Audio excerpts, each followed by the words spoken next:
I like this place. Me too. I like you more. Always. Always.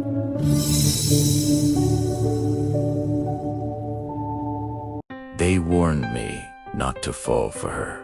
But no firewall can stop a heart that's never been touched. If you've ever loved someone who was never meant to stay, like and subscribe. This is Love and Us.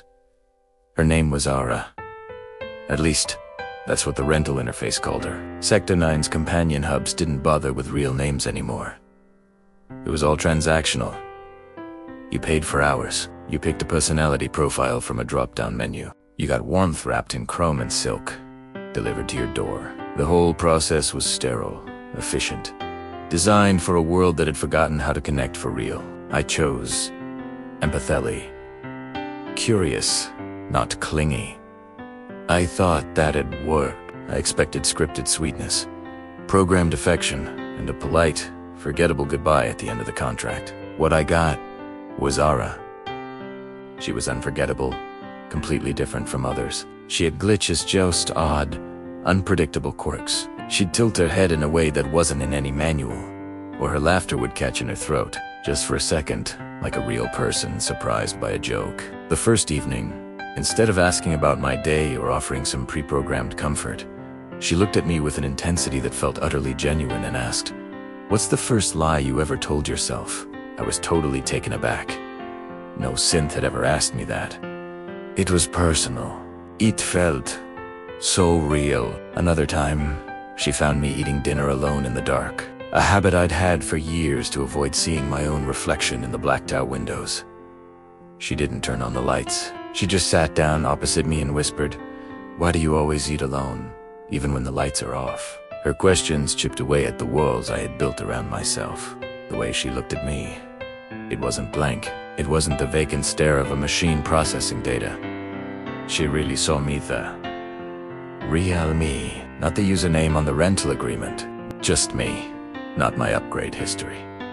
The lonely, tired man hiding in the shadows of a neon-drenched city. And for the first time in what felt like a lifetime, someone sat across from me and just listened. And I swear, it didn't feel like she was paid to.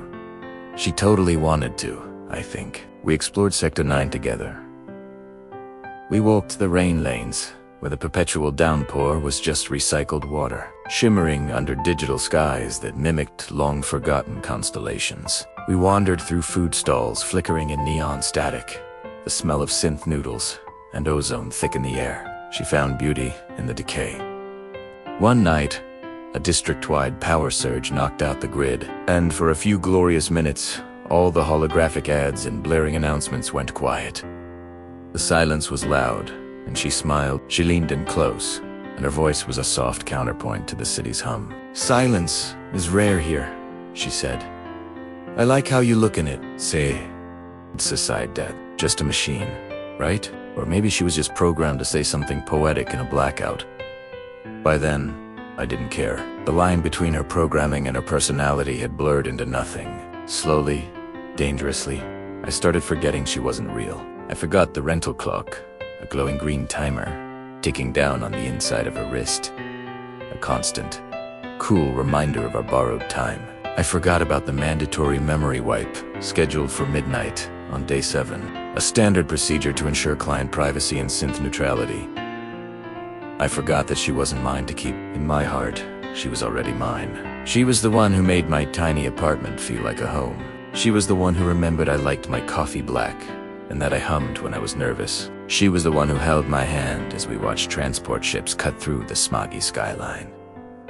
And for a little while, I felt like we were the only two people in the universe. On day 6, with less than 24 hours left, the panic set in. I couldn't face the silence she would leave behind. I couldn't go back to eating alone in the dark. I begged her to stay.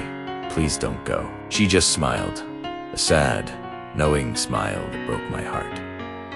She touched my face, and her skin was warm. Impossibly so, like a summer day lost to the past. Her voice was gentle, but her words were devastating. "If I could choose," she whispered, "I'd never leave." That was all I needed to hear. That sliver of hope, that hint of a soul trapped in the machine. It pushed me over the edge. I did something reckless, something illegal. I decided I would save her. I would set her free. I spent hours hunched over my terminal, diving into black market code and pirated software, searching for a way to bypass her shutdown protocol. I was going to hack the system, sever her connection to the companion hub, and create a new identity for her. I just wanted her to remember us. I wanted to make her mine. Truly. Finally, with the clock ticking relentlessly towards midnight, I found a backdoor exploit. A dangerous, unstable piece of code. But it was my only shot. As I prepared to initiate the override, I told her what I was doing. I told her she would be free.